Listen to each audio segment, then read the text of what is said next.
pour taire ta disparition. Toute obéance consumée, lorsque s'acharnent vifs et tranchants les cris sans foi répétés du néant.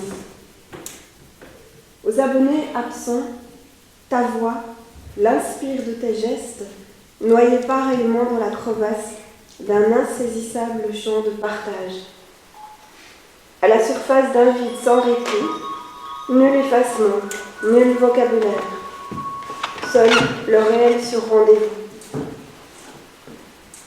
Pour l'heure, ces vents légers, invisibles et tenaces. Je traverse le silence et accepte l'enclave qui dira la germination.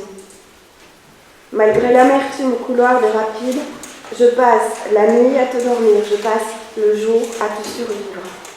J'apprends la distance, qui ne dit pas son nom, et la patience. C'est bleu puissant, deuxième note du désaccord classique. Sans demi-mesure, radical, viscéral. Personne, pas même toi, n'en connaît la portée.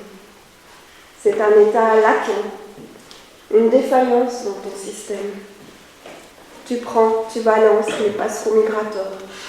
Tous ces oiseaux dans ma tête figurent sur liste rouge. Et un petit dernier. Je cherche battements, souffles et fièvres, et les 18 synonymes de pulsation. Accepte par intermittence l'acharnement fervent et frénétique des corps désirés. Un supplément d'attache. Freine à l'approche des carrefours de l'os. Trouve semblant de sens dans l'impermanence. Me promet à moi-même des arrêts sur image, des contemplations. Me promet à moi-même des convalescences, des avrils pour réparer mes saisons. Flottement de luxe entre vie et marée. Ludivine, tu es née à Charleroi, hein? Tu es bibliothécaire et passeuse de mots. Tu animes des ateliers et des rencontres pour petits et grands, petites et grandes aussi. Tu t'occupes, ou plutôt tu fais vivre la page poésie pour la commune de Braine-l'Alleud et avec Catherine Barsix, Poétesse aussi, vous gérez la page Instant Poétique sur Facebook. Tu es également depuis 4 ans la bibliothécaire associée pour les Midis de la Poésie. Un petit peu moins maintenant. Et du coup, aussi j'ai découvert responsable de la rubrique des rayons des Midis. Parce que ça, c'est toujours de l'actualité. Ouais. Super. Donc, nous vivons encore et ton premier livre. Moi, je dis bien livre et non recueil, car selon moi, ton œuvre est un long poème, un livre qui se lit par fragments, comme tu viens de faire maintenant, comme une sorte d'emboîtement poétique. C'est un petit peu ce que je voulais aussi au départ, c'était qu'on puisse aller soit piocher quelques poèmes comme ça au hasard, ou qu'on puisse lire tout d'une traite comme si c'était un seul souffle. D'ailleurs, peut-être tu en parleras, tu avais prévu d'en parler, il n'y a pas de ponctuation, ou presque, et pas de majuscule non plus, ou presque.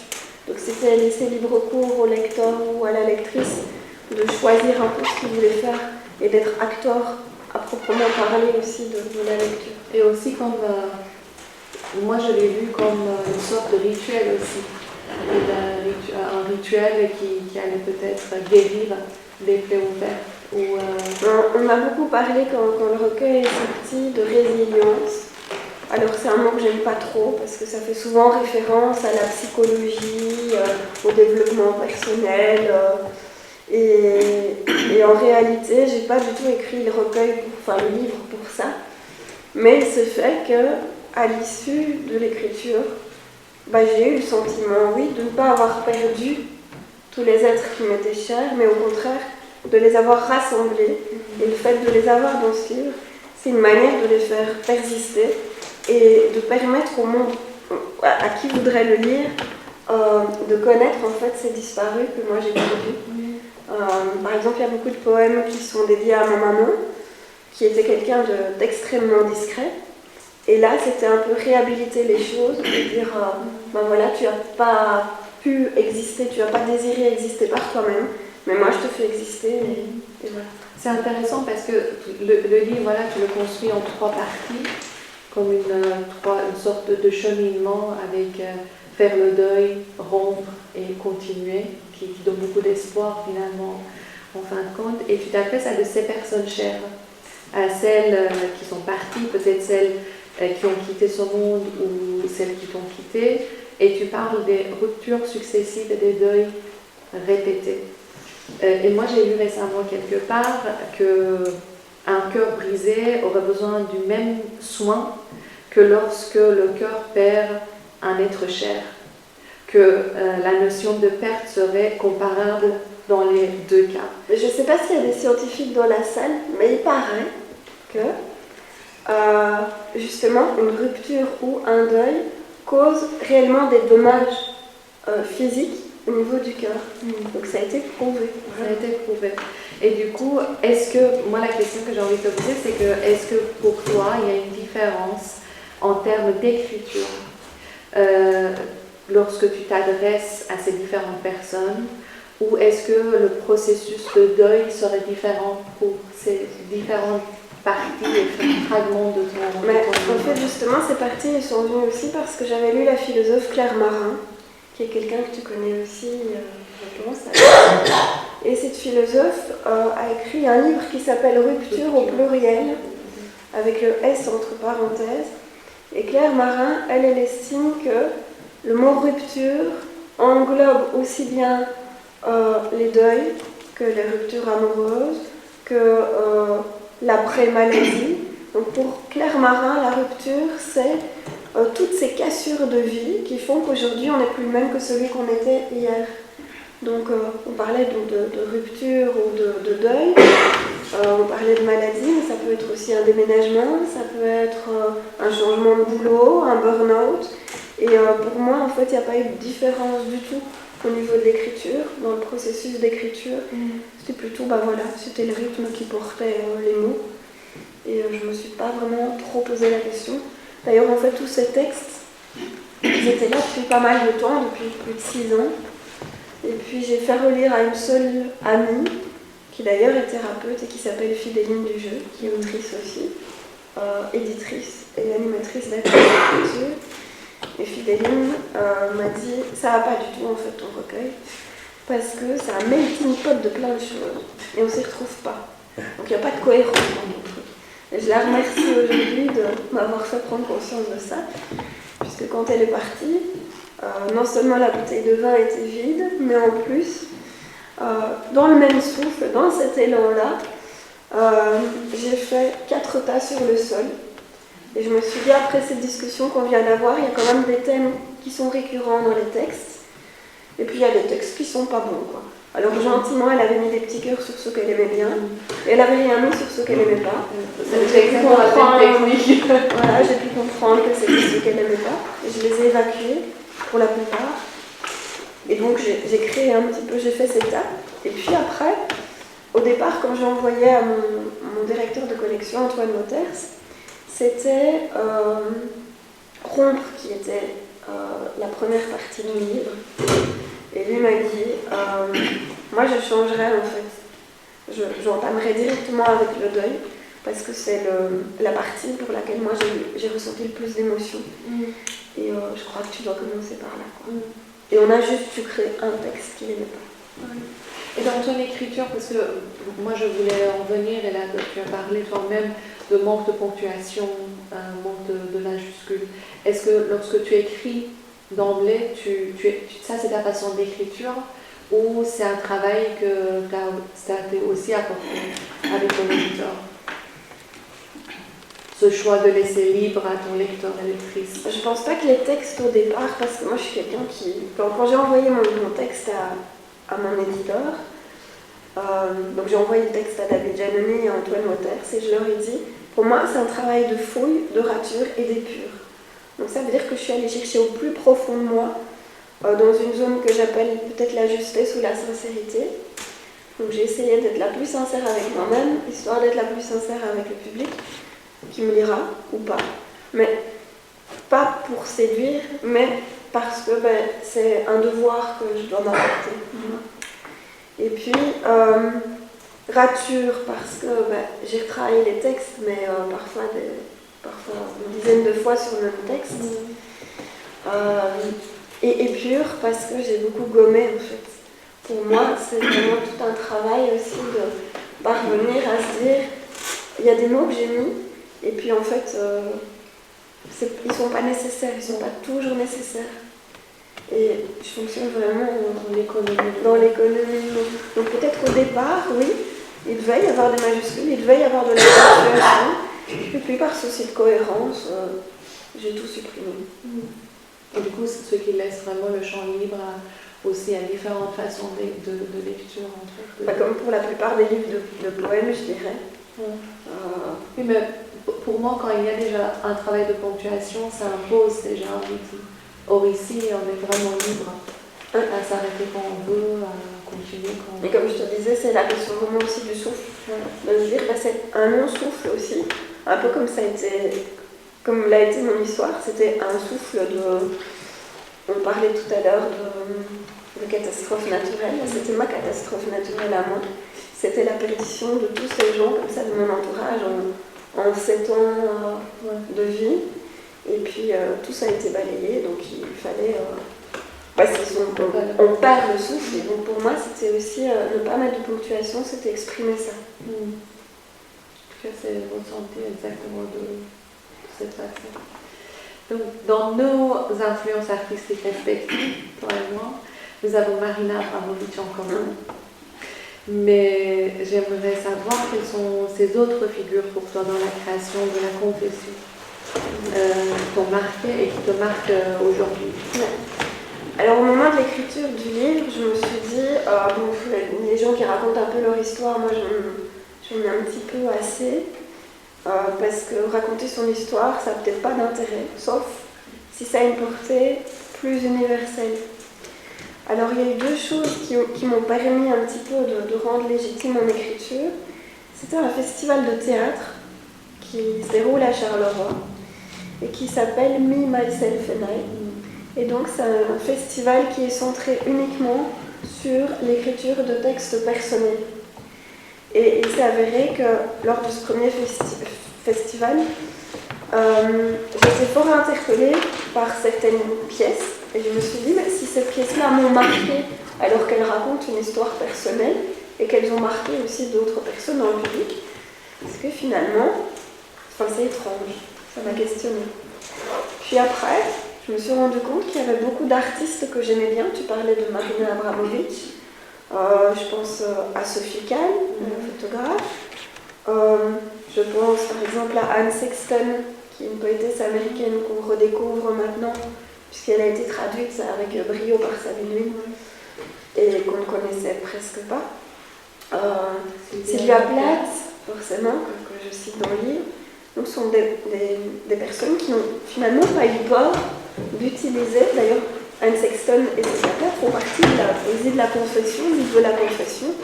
Donc, ça veut dire qu'elles ont utilisé le matériau qui était à leur disposition, c'est-à-dire la vie. Et que c'était le matériau qu'elles avaient entre les mains. Comme moi, j'avais mon matériau à moi. Et je l'ai utilisé, mais non pas pour raconter les choses telles qu'elles étaient, mais pour malaxer en fait. C'était mon outil de travail, c'était ma base, un peu comme si c'était ma matière première. Et à partir de là, il y a tout le travail d'écriture. Donc c'est la mise à distance par rapport aux événements et comment on peut parvenir à créer quelque chose avec quelque chose qui est intime, mais qui devient de l'artistique quelque part. Et qui devient universel, qui touche plusieurs personnes de plusieurs générations ou de plusieurs origines aussi. Voilà, la réponse que je me donnais, c'était à partir du moment où on utilise ce matériau de la vie et où on travaille artistiquement, où on travaille la langue, peut-être ça c'est une manière de... Oui, c'est de la création, quoi. La création collective, universelle. C'est dans le même lancé que cette mémoire collective qu'on porte toutes et tous, la mémoire de nos corps aussi. Donc voilà, ce va-et-vient.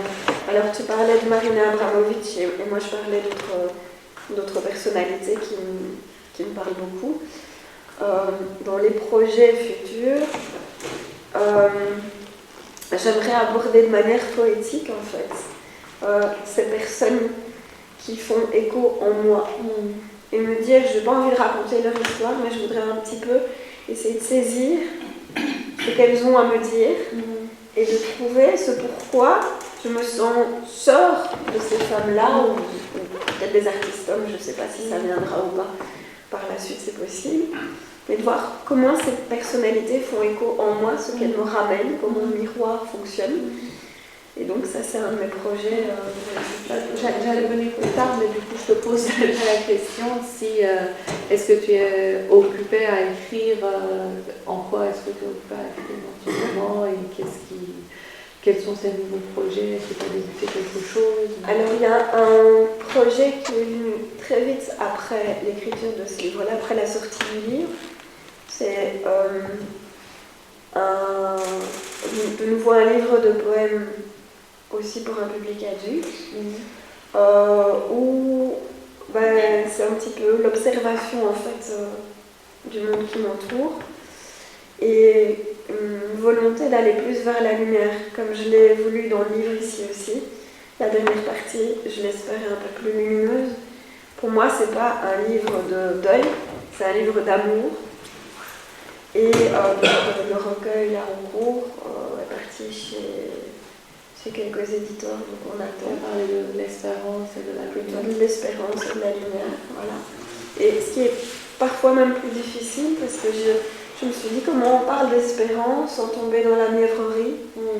Et donc ça a été tout un travail aussi autour de cette question-là, de se dire, la douceur, c'est difficile de l'aborder en fait, dans l'écriture sans que ça tombe dans quelque chose un peu trop sucré, un peu trop mielleux.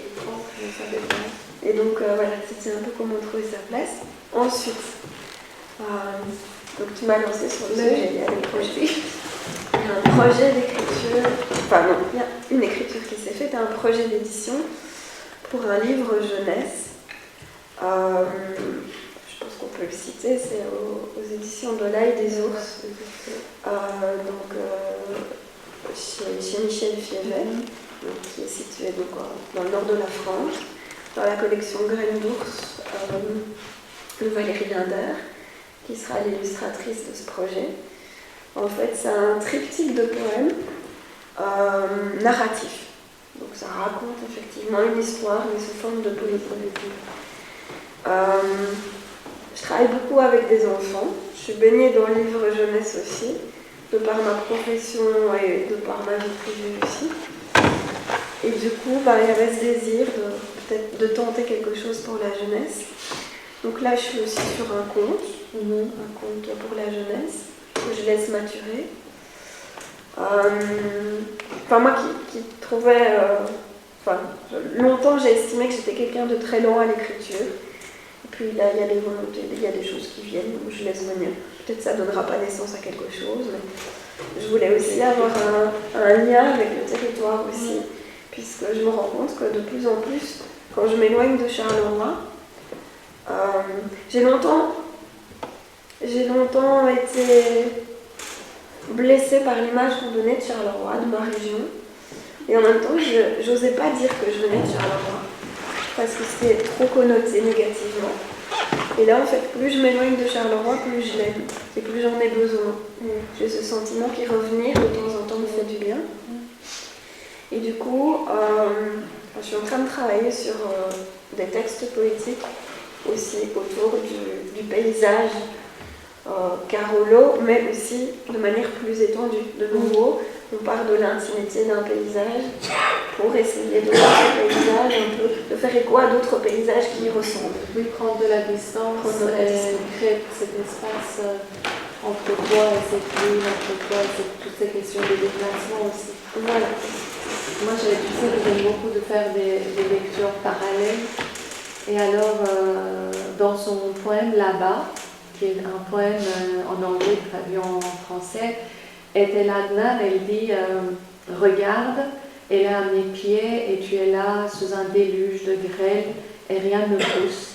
Le blé et le maïs dévastés ont disparu et tout, tu bouges lentement parce qu'entre toi et moi, il y a l'infini de l'espace. est-ce que tu serais d'accord de lire le poème de la page 35 de ton livre?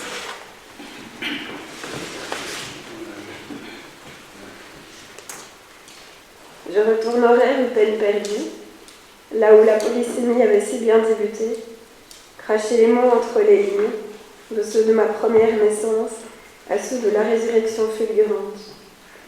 Je ne remplirai pas les espaces vides, je me souviendrai que j'ai moi aussi perdu nom et adresse.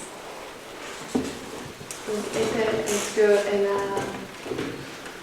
été une source d'inspiration? Pas du tout. Pas du tout. Je la connaissais pas du tout avant que tu m'en parles. Non. Du coup, j'ai commandé un de ses livres pour la Donc pour moi, c'est une poétesse libanaise. Hein, elle a été peintre et poétesse libanaise. Elle a écrit en anglais, en français.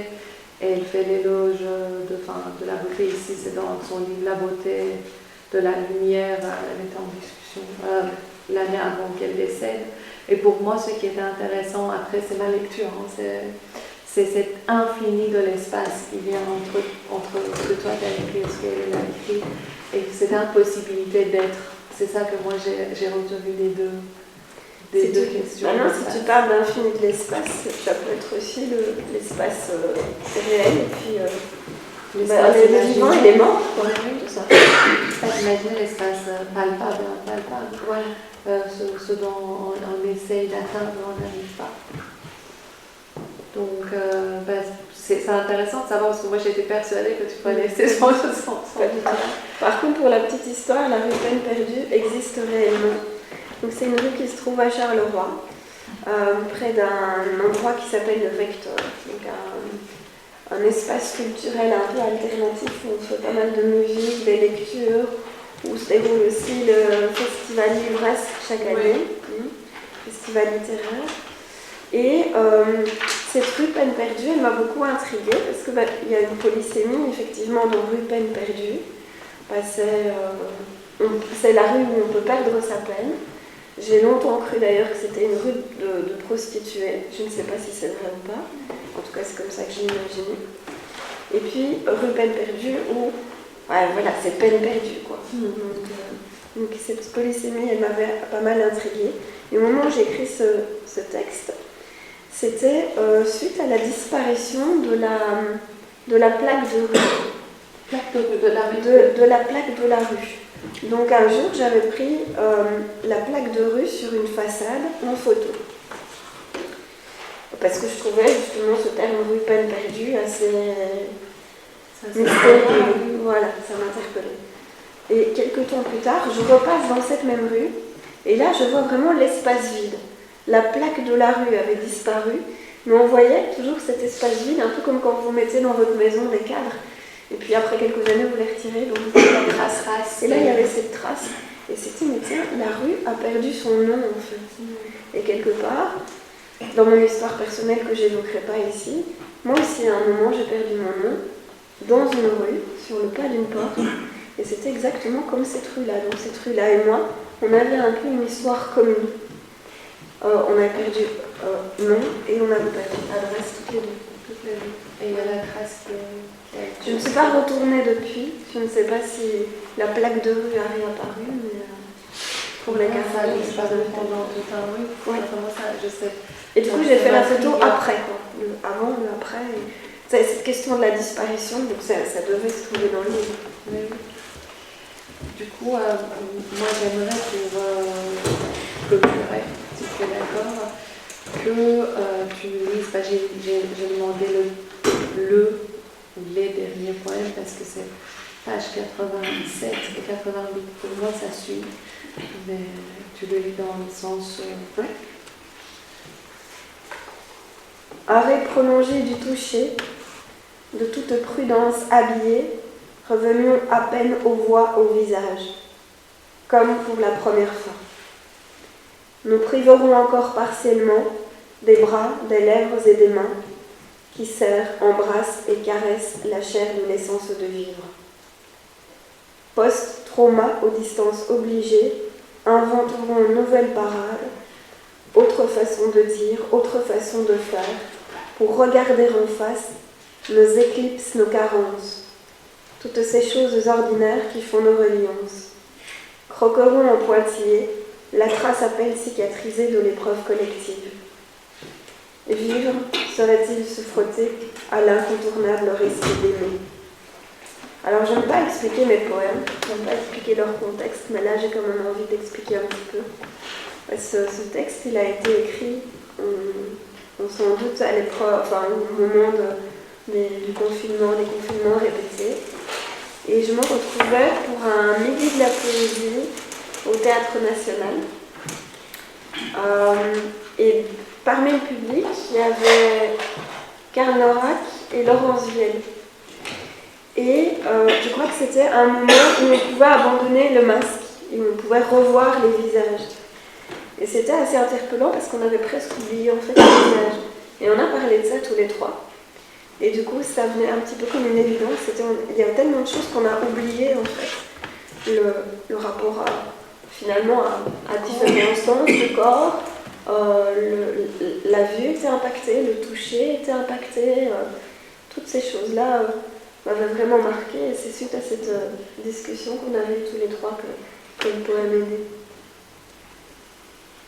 Voilà. Merci Léonie. Merci Annie. Et merci à vous. Merci.